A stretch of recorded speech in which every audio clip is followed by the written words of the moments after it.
ನಮಸ್ಕಾರ ಎಲ್ಲರಿಗೂ. Welcome back to love to cook with Padma.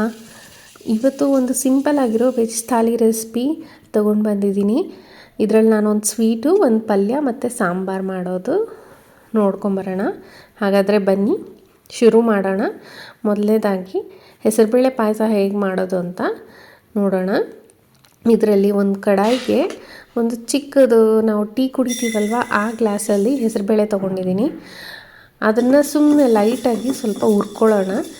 ಯಾಕಂದರೆ ಅದು ಹೆಸರುಬೇಳೆದು ಹಸಿ ವಾಸನೆ ಹೋಗಲಿ ಅಂತ. ಮತ್ತು ಒಂದು ಒಳ್ಳೆ ಘಮ ಪರಿಮಳ ಬರುತ್ತೆ ಪಾಯಸ ಮಾಡಿದಾಗ.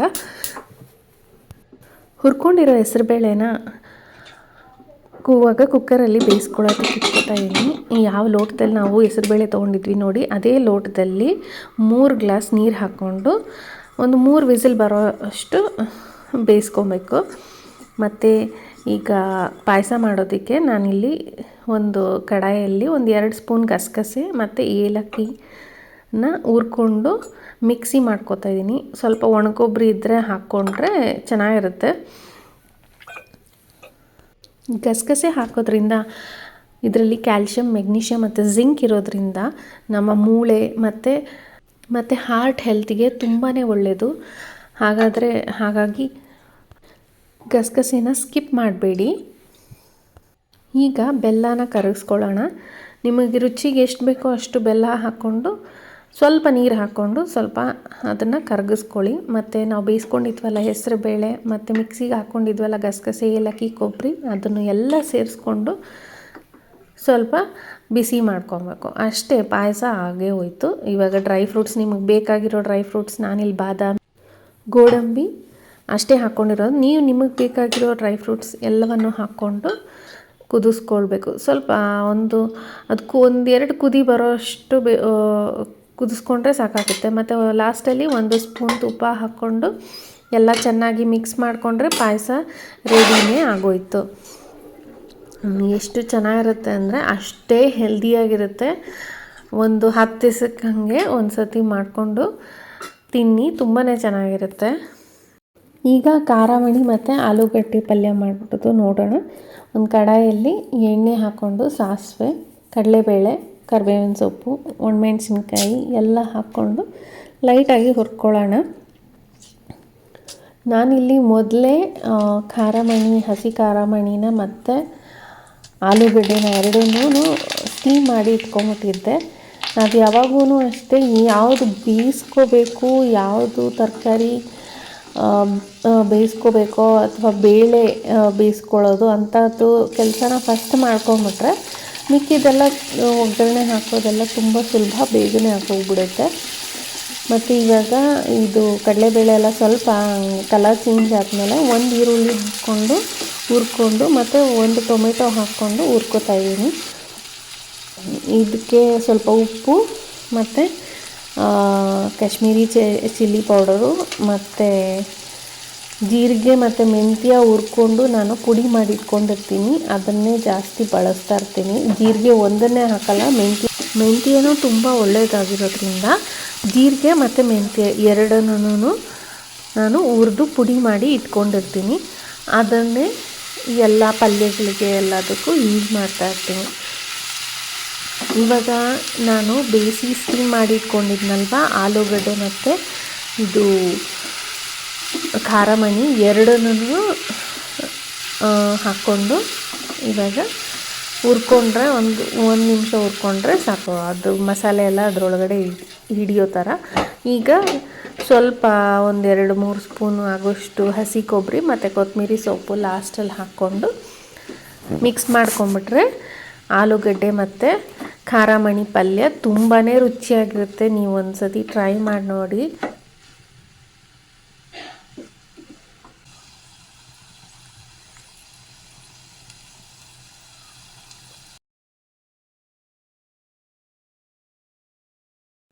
ಈಗ ಬೆಂಡೆಕಾಯಿ ಸಾಂಬಾರು ಮಾಡೋದು ನೋಡೋಣ.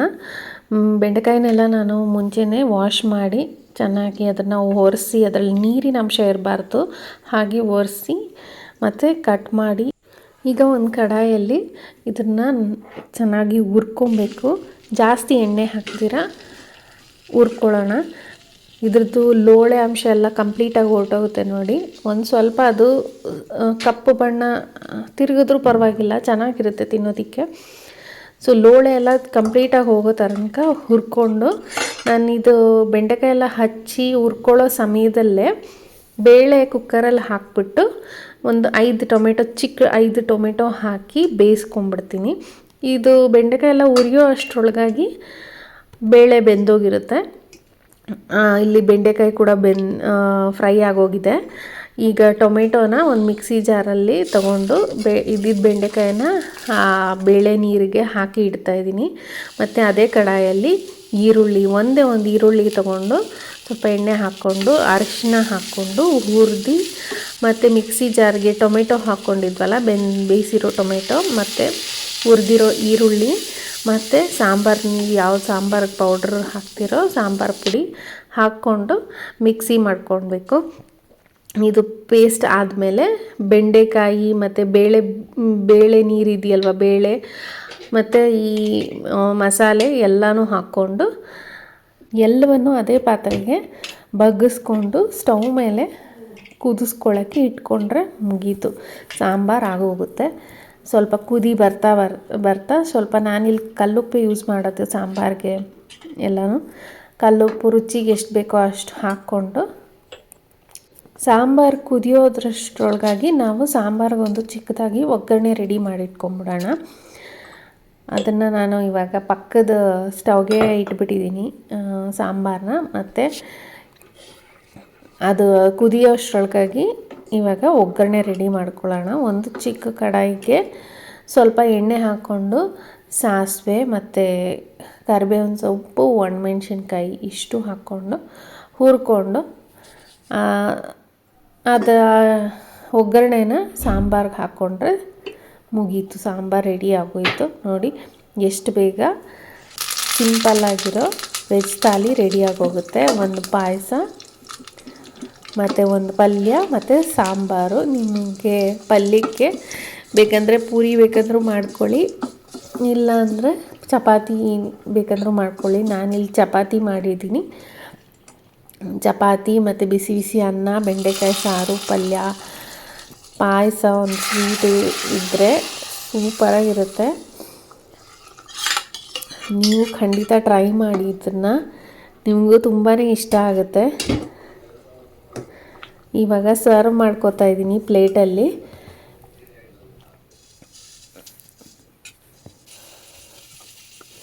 ಈ ರೆಸಿಪಿ ನಿಮ್ಗೆ ಇಷ್ಟ ಆಗಿದ್ದಲ್ಲಿ ಲೈಕ್ ಮಾಡಿ, ಶೇರ್ ಮತ್ತು ಸಬ್ಸ್ಕ್ರೈಬ್ ಮಾಡೋದು ಮಾತ್ರ ಮರಿಬೇಡಿ. ಸಿಗೋಣ ಮತ್ತೆ ಮುಂದಿನ ರೆಸಿಪಿಯಲ್ಲಿ. ಅಲ್ಲಿವರೆಗೂ ನಮಸ್ಕಾರ.